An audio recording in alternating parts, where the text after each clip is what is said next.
ಈ ಜನಸಂಖ್ಯೆಯಲ್ಲಿ ಅನೇಕ ನಾಯಕರ ಹುಟ್ಟುಕೊಳ್ತಾ ಇದ್ದಾರೆ, ಬೆಳೀತಾ ಇದ್ದಾರೆ. ಅದರಲ್ಲೂ ಕೇಜ್ರಿವಾಲ್ ತಮ್ಮ ಗ್ಯಾರಂಟಿ ಮೂಲಕ, ಪ್ರಾಮಾಣಿಕತೆ ಮೂಲಕ ಇಲ್ಲಿವರೆಗೆ ಮ್ಯಾಲೆ ಬಂದಿದ್ದರು. ಆ ಪ್ರಾಮಾಣಿಕತೆ ಮತ್ತು ಭ್ರಷ್ಟಾಚಾರ ರಹಿತ ಆಡಳಿತಕ್ಕೆ ಒಂದು ಸಿಕ್ಕ ಒತ್ತಬೇಕಂತೇಳಿ BJP ಸಾಕಷ್ಟು ಪ್ರಯತ್ನ ಮಾಡಿ ಅದರೊಳಗೆ ಇವರು ಸ್ವಲ್ಪ ಏನೋ ಎಲ್ಲೂ ಎಡವಿದ್ರು. ಅದು ಸಾರಾಯಿ ವಿಷಯದಲ್ಲೇ ಈ ಒಂದು ಏನಪ್ಪ ಅಂದ್ರೆ ಅಬಕಾರಿ ಮಾಫಿಯಾದಲ್ಲಿ ಏನೋ ಗದ್ದಲ ಮಾಡಿದ್ರು ಅಂತ ಕಾಣ್ತದೆ. ದುಡ್ಡು ಹೊಡೆದ್ರು ಇನ್ನೂ ಪ್ರೂವ್ ಆಗಿಲ್ಲ, ಅಲ್ಲಿವರೆಗೆ ನಾವು ಇನ್ನೂ ಅನ್ಲಿಕ್ಕೆ ಸಾಧ್ಯ ಇಲ್ಲ. ಬಟ್ ಅದರ ಸಲುವಾಗಿ ಜೈಲದಲ್ಲಿ ಇವರು ಬಿದ್ದಿದ್ದು ಸುಳ್ಳಲ್ಲ. 3 ಜನ, ಅದರಲ್ಲೂ ಮುಖ್ಯವಾಗಿ ಸಿಸೋಡಿ ಆಗಿರ್ಬೋದು, ಸತ್ಯೇಂದ್ರ ಜೈನರವರಾಗಿರ್ಬೋದು, ಜೊತೆಗೆ ಇವರು ನಮ್ಮ ಕೇಜ್ರಿವಾಲ್ರಾಗಿರ್ಬೋದು. ಏನೋ ಕೇಜ್ರಿವಾಲ್ರಿಗೆ ಒಂದಿಷ್ಟೇನೋ ನಮ್ಮ ಸುಪ್ರೀಂ ಕೋರ್ಟ್ ಅವಕಾಶ ಕೊಟ್ಟದ್ದು, ಹೋಗಿ ಪ್ರಚಾರ ಮಾಡಿರಿ, ಏನು ಹೇಳ್ತೀರಿ ಹೇಳ್ರಿ ಅಂತೇಳಿ ಇನ್ನೂ ಅವರನ್ನು ದೋಷ ಮುಕ್ತ ಮಾಡಿಲ್ಲ. ಇವರೆಲ್ಲ ಹೇಳ್ತಿದ್ದಾರೆ ನಾವು ಇಲ್ಲಪ್ಪ ಅದು ಮಾಡೇ ಇಲ್ಲ, ಸಾಧ್ಯ ಇಲ್ಲ, ಬೇಕಾದ ಹೇಳಿ ಅವರು ಒಂದು ಪೈಸಾ ಇಲ್ಲ, ಅವರು ಸಿಕ್ಕಿಲ್ಲ ಎಲ್ಲೂ.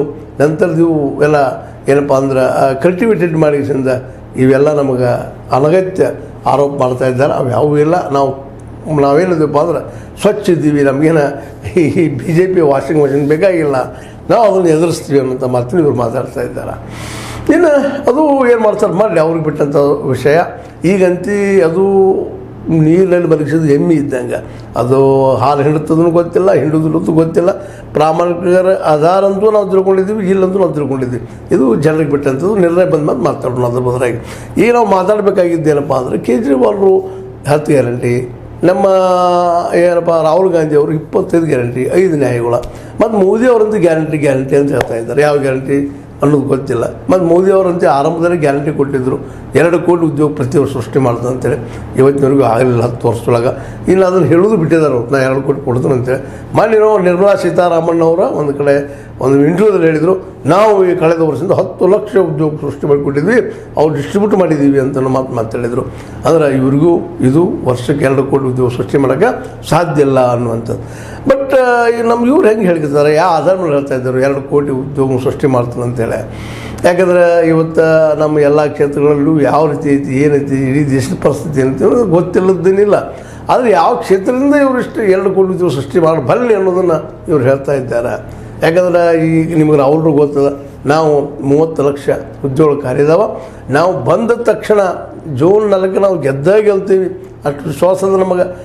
ಗೆದ್ದ ನಂತರ ಎಲ್ಲ 30 ಲಕ್ಷ ಏನದ ಖಾಲಿದ ಉದ್ಯೋಗ ಅವೆಲ್ಲ ತುಂಬಿಸಿ ನಾವು ಆಗಸ್ಟ್ 15ರೊಳಗೆ ಇವೆಲ್ಲ ಕ್ಲಿಯರ್ ಮಾಡ್ತೀವಿ. ಅವರು ಸಹಿತ ನಾವು ಪ್ರಧಾನಿ ಆಗ್ತಂತ ಅವರು ಹೇಳಿಲ್ಲ. ಈ ಪರಿಸ್ಥಿತಿ ಇಲ್ಲ ಅಂತಲ್ಲ, ವಿರೋಧಿಗಳಲ್ಲಿ ಯಾರು ಪ್ರಧಾನಿ ಆಗಬೇಕು. ಈಗ ಸಪೋಸ್ ಯಾರೋ ಒಂದು ನಾವು ಪ್ರಧಾನಿ ಆಗ್ತೀವಿ ಅಂತಂದ್ರೆ ಮತ್ತು ಗದ್ದಲ ಶುರುವಾಗ್ತದೆ ಅಂತ ತಿಳ್ಕೊಂಡಿರ್ಬೋದು. ಅದು ಅವರು ಬುದ್ಧಿವಂತರಿದ್ದಾರೆ, ನಮ್ಮ ಕಡೆಯಿಂದ ಆಗೋದಿಲ್ಲ, ಯಾಕಪ್ಪ ಆಗಲಾರದ ವಿಷಯ ಬಗ್ಗೆ ಯಾಕೆ ನಾವು ಮಾತಾಡಬೇಕು, ಮೊದಲು ಕೆಲಸ ಮಾಡೋಣ ಅಂತ ಪ್ರಜ್ಞೆನ ಹೊಂದವರಿದ್ದಾರೆ ಈ ನಾಯಕರೆಲ್ಲ ಅಂತ ಅನ್ನಿಸ್ತದೆ. ಹೀಗಾಗಿ ಇದು ಈ ಒಂದು ಸಂಘಟನೆ ಏನಪ್ಪ ಅಂದ್ರೆ ಪ್ರಧಾನಿ ಪಟ್ಟ ಮೇಲೆ ಯಾರೂ ಆಸೆ ತೋರಿಸ್ತಾ ಇಲ್ಲ. ಯಾಕಂದ್ರೆ ಆಗೋ ಸಾಧ್ಯತೆ ಕಡಿಮೆ ಇದೆ, ಅದನ್ನು ಮತ್ತೆ ಒಳಗೆ ಹೆಚ್ಚಾಗ್ತದೆ. ಅವರೆಲ್ಲ BJPಗರು ಕೇಳ್ತದೆ, ನಿಮ್ಮ ಮುಖಂಡರು ಯಾರನ್ನ ಪ್ರಧಾನಿ ಮಾಡ್ತೀರಿ, ಒಕ್ಕಟ್ಟಿನ ಗಟ್ಟಿ ದೇಶವನ್ನು ಹೆಂಗೆ ಕಟ್ಟಕ್ಕೆ ಸಾಧ್ಯದ, ನೀವು ವರ್ಷಕ್ಕೊಬ್ಬರು ನೀವು ಪ್ರಧಾನಿ ಆಗ್ತಾ ಹೋಗ್ತೀರಿ, 5 ವರ್ಷ 5 ಮಂದಿ ಪ್ರಧಾನಿ ಆಗ್ತೀರಿ, ದೇಶ ಗಟ್ಟಿ ಹೆಂಗೆ ಉಳಿತದ, ಒಕ್ಕಟ್ಟು ಹೆಂಗೆ ಉಳಿತದ, ಚೈನಾವನ್ನು ನೀವು ಹೆಂಗೆ ಎದುರಿಸ್ತೀರಿ, ಎಂತೂ 108 ಪ್ರಶ್ನೆಗಳು ಅವ್ರು ಮಾಡ್ತಾ ಇದ್ದಾರೆ. ಅದಕ್ಕೆಲ್ಲ ಇವರು ಉತ್ತರ ಕೊಡೋಕೆ ಹೋಗಲಾರ. ನಾವು ಏನು ಮಾಡಲಿಕ್ಕೆ ಹೊಂಟಿದ್ದೀವಿ ಅಷ್ಟೇ ಮಾತಾಡಲಿಕ್ಕಿದ್ದಾರೆ. ಇದು ಜಾಣ್ಮೆ ನಡೆ, ಅದರಲ್ಲಿ ಸಂಶಯ ಇಲ್ಲ.